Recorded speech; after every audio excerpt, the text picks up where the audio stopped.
चलन हो गया है कि मुसलमानों को गाली दो, इस्लाम को बदनाम करो, मुसलमानों के खिलाफ क्या भी बोलो, बाद में माफी मांगता हूँ, मैं अपॉलॉजी देता हूँ। मुस्लिम दुश्मन Congress MLA धिक्कारा।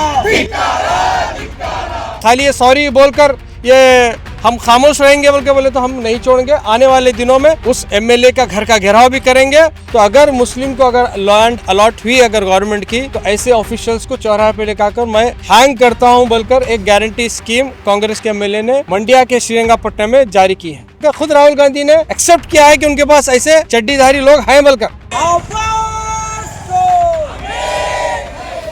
Social democratic party of India पूरे कर्नाटका स्टेट में रिसेंटली कांग्रेस एमएलए श्रीरंगपट्टनम के रमेश बंडीगौड़ा ने जिस तरह का अनकॉन्स्टिट्यूशनल स्टेटमेंट, डेरोगेटरी स्टेटमेंट दिया है, उसके खिलाफ social democratic party of India protest कर रही है और ये डिमांड कर रही है कि कांग्रेस की गवर्नमेंट जब से कर्नाटका में आई है, गारंटी स्कीम्स तो बहुत दी हैं लोगों ने।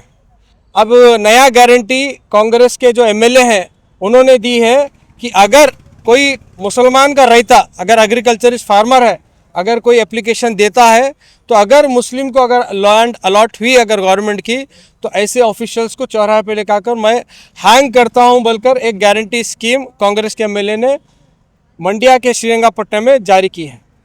Social democratic party of India ऐसे डेरोगेटरी स्टेटमेंट, मुसलमान विरोधी स्टेटमेंट और एंटी कॉन्स्टिट्यूशन स्टेटमेंट के खिलाफ प्रोटेस्ट करती है और ये मांग करती है कांग्रेस गवर्नमेंट से और पार्टी से, इस तरह के जो एमएलएस आप लोगों ने जो अंदर चड्डी आरएसएस की है और बाहर आप कांग्रेस का पट्टा डाल के जो रखे हैं, ऐसे एमएलएस को, ऐसे कांग्रेस के लीडरों को आप पहचानिए। रिसेंटली खुद राहुल गांधी जी ने अपने इंटरनल मीटिंग्स में कहा है, हमारे पास बहुत सारे ऐसे बीजेपी आइडियोलॉजी और आरएसएस के आइडियोलॉजी के लोग हमारे पास भर्ती हुए हैं, ऐसे लोगों को हमें चुनकर बाहर निकालने के बाद ही कांग्रेस हमारी मजबूत होती है बोलकर खुद राहुल गांधी ने एक्सेप्ट किया है कि उनके पास ऐसे चड्डीधारी लोग हैं बोलकर। ये स्टेटमेंट रमेश बंडीगौड़ा ने देकर ये साबित किया है कि वो किस आइडियोलॉजी के हैं। तो अब इसमें दूसरा बात ही नहीं है, इनको फर्स्ट इमीडिएटली कांग्रेस पार्टी से भी इनको रिज़ाइन कराना चाहिए और यूटी खादर से हम डिमांड करते हैं कि इस तरह का जो एमएलए है अनकॉन्स्टिट्यूशनल जो स्टेटमेंट देता है कि मुसलमानों को अगर लैंड अलॉट हुए तो ऐसे ऑफिशियल्स को मैं हैंग करूंगा, तो ऐसे एमएलए को आप रेजिग्नेशन देना चाहिए, बर्खास्त कराना चाहिए। और मंडिया एसपी से हम डिमांड करते हैं कि आप सो मोटे केस लेकर जिस ऑफिशियल्स के ऊपर ये जानलेवा धमकी दिए, ऐसे एमएलए के ऊपर आप एफआईआर भी करना है और एक नमूना बनाना है। अब एक चलन हो गया है कि मुसलमानों को गाली दो, इस्लाम को बदनाम करो, मुसलमानों के खिलाफ क्या भी बोलो, बाद में माफ़ी मांगता हूँ, मैं अपॉलॉजी देता हूँ। ये एक फैशन हो गया है और खामोश सब जने क्या बोलते हैं, अरे माफ़ी मांगे नहीं छोड़ो बोलकर। कल उन्होंने माफ़ी मांगी, एसडी पे ही पूरे स्टेट भर में जब प्रोटेस्ट करना शुरू करे तो कल वो आकर माफ़ी मांगे हैं। और माफ़ी भी किस तरह से मांग रहे, नहीं वो हमारी आड़ी भाषा है उसमें मैं बोले आऊँगा। अरे तुम्हारी आड़ी भाषा में मुसलमानों को गाली देना तुम्हारी आड़ी भाषा है? ये क्या तुम्हारी लैंग्वेज है, लोकल लैंग्वेज? तो हम कंडेम करते हैं। और इस तरह के जो आरएसएस के लोग इम्प्लांट हुए हैं कांग्रेस में, जो सेकुलर पार्टी जो बोल रही है, खुद राहुल गांधी बोल रहे हैं कि इस तरह के लोगों को साफ करना चाहिए हमारी पार्टी से। तो हम डिमांड करते हैं कांग्रेस से भी और कांग्रेस गवर्नमेंट से भी कि इस तरह के एमएलए को बर्खास्त करें।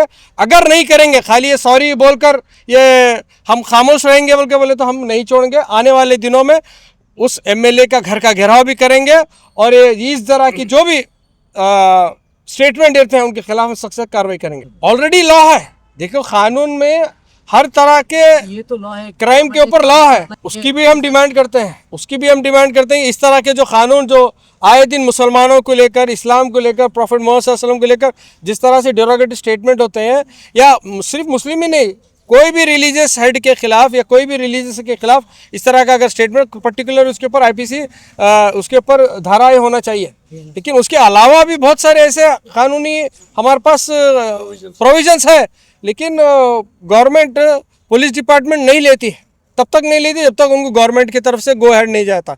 तो इस मामले में हम डिमांड करते हैं मंडिया एसपी से कि सो मोटे केस लेकर उनके ऊपर एफआईआर दर्ज। हाँ, उन्होंने मज़े नेपाल में या कहाँ की कुल्लू मनाली में शायद उनके वीडियोस आते हैं, मुसलमानों को गाली देते हैं, बोले साफ करे सबके बारे में इस्लाम के ऊपर उंगली उठाते हैं, फिर बाद में कह लो रिजॉर्ट्स में जाकर कह लो वीडियो डालकर मजाक उड़ा रहे हैं कानून का।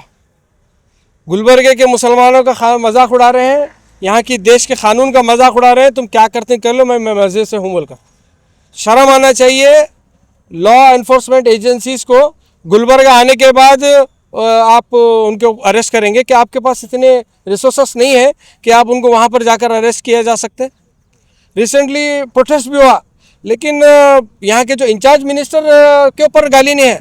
अगर वही खरगे के ऊपर अगर कोई गाली देते, अगर सोनिया गांधी जी के ऊपर अगर गाली देते तो आज वो अरेस्ट होते थे। लेकिन मुसलमानों के ऊपर गाली दे वो चलता, माफ़ी मांगे के बाद वो सब चल जाता। तो social democratic party of India ऐसे जो डेरोगेटिव स्टेटमेंट है उनको कंडेम करती है।